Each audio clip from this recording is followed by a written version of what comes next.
데일 카네기, 성공 대화론. 자신감은 철저한 준비가 만든다. 올바른 준비 방법. 대중연설 준비란 무엇일까? 책을 읽는 것일까? 그것도 준비 방법 중 하나다. 하지만 가장 좋은 방법이라고는 할 수 없다. 책 읽는 것도 도움은 되지만 통조림처럼 정제된 생각을 책에서 뽑아내 마치 자기 생각인 양 제시한다면 그 말에는 무언가 중요한 요소가 빠져있기 마련이다. 청중은 무엇이 빠져있는지 정확히 모를 수도 있지만 그런 말에 마음을 내주지는 않을 것이다. 예를 들어보자. 얼마 전 나는 뉴욕의 어느 은행 고위 간부들을 대상으로 대중연설 강좌를 열었다. 소위 간부라고 불리는 사람들은 늘 시간이 부족하기 마련이어서 발표 준비를 제대로 못하거나 뭔가를 준비해야 한다는 생각조차 하지 못하는 경우가 많다. 이들은 자기가 경험으로 배운 것이 항상 옳다고 생각하며 평생에 걸쳐 형성한 자신의 시각으로만 사물을 보려 한다. 그리고 40년간 해왔던 방식 그대로 연설에 쓸 소재를 준비한다. 심지어 이런 사실을 깨닫는 사람조차 소수다. 이들은 바람에 속삭이는 소나무 소리를 듣느라 숲은 전혀 보지 못하는 것이다. 어느 금요일, 시내 중심가에 있는 은행에서 일하는 한 간부가 시간을 보니 벌써 4시 30분이었다. 모임은 5시부터 7시까지다. 대체 무슨 이야기를 해야 할까?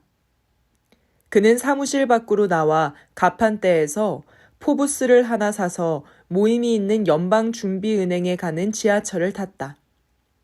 그리고 자리를 잡고 성공을 위한 시간, 앞으로 10년이라는 기사를 읽었다.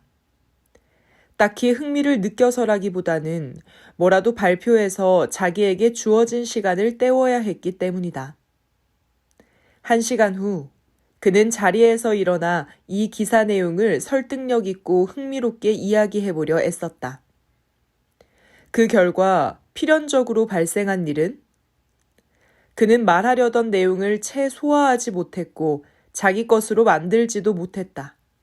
말하려던 이라는 표현이야말로 제격이다. 그는 말해보려 했을 뿐이지 말의 진정한 메시지는 없었다. 그의 태도와 말투가 정확히 그 사실을 보여주고 있었다. 자기도 깊은 인상을 받지 못한 이야기에 청중이 감동하는 게 가능하겠는가? 그는 계속해서 기사 속 이런저런 이야기들을 언급했을 뿐이다. 결론적으로 포브스에 나온 이야기는 지나치게 많았고 아쉽게도 잭슨 본인 이야기는 너무도 없었다. 그래서 나는 그에게 이렇게 말했다. 잭슨 씨, 우리는 이 기사를 쓴 사람에게는 관심이 없어요. 그 사람은 여기에 있지도 않고 우리가 볼 수도 없죠. 우리는 당신과 당신 생각에 관심이 있어요. 다른 사람이 한 말이 아니라 당신이 생각하는 바를 이야기해 주세요. 당신이 하는 말에서 당신을 좀 더 많이 느낄 수 있게 해주세요. 다음 주에도 같은 주제를 가지고 이야기해보면 어떨까요? 이 기사를 다시 읽으면서 기자의 생각에 동의하는지 아닌지 자문해보세요. 동의한다면 당신이 직접 경험한 예를 들어 그의 생각을 제시해보세요. 동의하지 않는다면 왜 그런지 저희에게 이야기해주세요. 이 기사는 그저 당신이 발표하고자 하는 내용의 출발점으로만 사용하세요. 잭슨 씨는 나의 제안을 받아들여 그 기사를 다시 읽었고 글쓴이의 생각에 전혀 동의하지 않는다고 결론 내렸다. 이번에는 지하철에 앉아서 발표해야 할 내용을 준비하지 않았다. 그는 생각이 스스로 꼬리에 꼬리를 물도록 내버려 두었다. 생각은 마치 아이들처럼 발전하고 커가고 성장했다. 아이들이 그렇듯 그의 생각도 의식하지 못하는 순간에도 밤낮으로 자랐다. 다른 신문 기사를 읽다가 적절한 생각이 떠오르기도 했고 친구와 이야기하는 동안에 예기치 않게 아이디어가 떠오르기도 했다. 일주일 동안 이따금 생각만 했는데도 이야기할 주제는 점점 깊어졌고 수준은 높아졌으며 내용은 길고 풍부해졌다. 마침내 잭슨 씨가 이 주제에 관해 다시 이야기할 때는 마치 자신의 광산에서 파낸 광석, 자신의 조폐국에서 직접 찍어낸 화폐같이 그 생각이 웅숭 깊었다. 어디에도 없는 하나뿐인 자기의 생각이었다. 게다가 기사를 쓴 사람과 의견이 달랐기 때문에 더 잘 말할 수 있었다. 약간의 대립만큼 사람이 말하고자 하는 욕구를 자극하는 것도 없으니 말이다. 불과 2주 동안 한 사람이 같은 주제로 이야기했는데 정말이지 놀라울 정도로 다른 발표였다. 제대로 된 준비는 얼마나 큰 차이를 만드는가?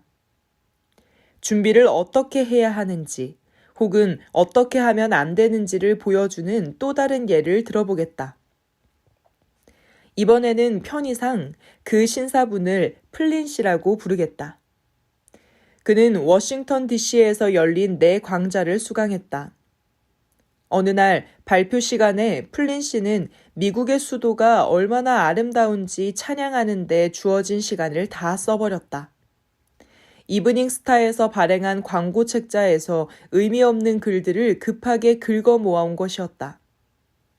그의 말은 무미건조했고 서로 아무런 관계도 없었으며 스스로도 이해하지 못한 채 말하는 것처럼 들렸다. 이는 선택한 주제에 대해 깊이 생각해보지 않았기 때문이다. 말하고자 하는 것에 대해 자기 공감대가 없다 보니 말을 하면서도 감정을 실을 수 없고 열정이 솟구치지 않는 것이다. 발표는 전체적으로 지루했고 재미없었으며 누구에게도 도움이 되지 않았다. 실패할 수 없는 연설. 2주 후에 플린 씨에게 심각한 일이 일어났다. 공용 주차장에 세워둔 플린 씨의 캐딜락을 도둑 맞았던 것이다. 경찰서로 달려가고 현상금을 걸었지만 아무 소용이 없었다. 경찰은 이런 일은 범인을 찾아내기 어렵다고 했다. 그러나 바로 1주 전에 경찰은 거리를 돌아다니다가 플린 씨의 차가 15분 정도 초과 주차된 것을 보고 바로 딱지를 뗀 적이 있었다. 선량한 시민을 괴롭히느라 범죄자를 잡을 시간은 없다는 경찰에게 플린 씨는 분노했다. 이제 그에게는 말할 것이 생겼다. 그것은 이브닝 스타에서 발행한 책자에서 발췌된 것이 아니라 자기 삶과 경험에서 나와 뜨겁게 달궈진 것이었다. 생생하게 살아있는 이야기였기에 그의 감정을 자극하고 신념을 불러일으키기에 충분했다. 워싱턴을 찬양하는 이야기를 할 때는 문장 하나하나를 힘들게 끄집어냈다. 하지만 이제는 두 다리로 버티고 서서 입을 여는 순간 경찰에 대한 비판이 마치 베수비오 화산이 분출하듯 솟구쳐 나왔다. 이런 이야기라면 누구라도 잘할 수 있다. 실패할 가능성도 거의 없다. 경험과 성찰을 통해 나온 이야기이기 때문이다. 자신감은 철저한 준비가 만든다. 첫 번째, 머리와 마음 속에 진심으로 하고 싶은 말이 있을 때, 다시 말해 무언가를 말하고자 하는 내적 충동이 있을 때 화자는 훌륭한 연설을 할 수 있다. 더불어 준비가 잘 되어 있다면 이미 90%는 청중에게 전달된 셈이나 다름없다. 둘째, 준비란 무엇인가? 기계적으로 종이 위에 문장들을 적어 내려가는 것인가? 누군가가 했던 멋진 표현을 외우는 것인가? 결코 아니다. 진정한 준비란 당신의 내면에서 무언가를 캐내고 그 누구도 아닌 자기만의 생각을 모아 정리하는 것이다. 자기 생각을 소중히 여기고 잘 자라도록 물을 주는 것이다. 예를 들어 뉴욕의 잭슨 씨는 포브스에 실린 기사에서 출연한 남의 생각만 되풀이해서 말하다가 실패했다. 그 기사를 발표하려는 내용의 출발점으로만 사용하고 자기가 직접 경험한 사례를 말한 후에야 그는 비로소 성공적인 연설을 했다. 셋째, 자리에 앉아 30분 만에 뚝딱 발표문을 만들어내려 하지 마라. 발표 내용은 스테이크처럼 주문하면 바로 나오는 요리가 아니다. 이야기는 성장해야 한다. 주초에 발표할 화제를 선택하고 이따금씩 생각해보라. 곰곰이 따져보고 자면서도 꿈을 꾸면서도 떠올려라. 대화 소재로 삼고 친구들과 논의하라. 그 주제에 대해 가능한 한 모든 질문을 하라.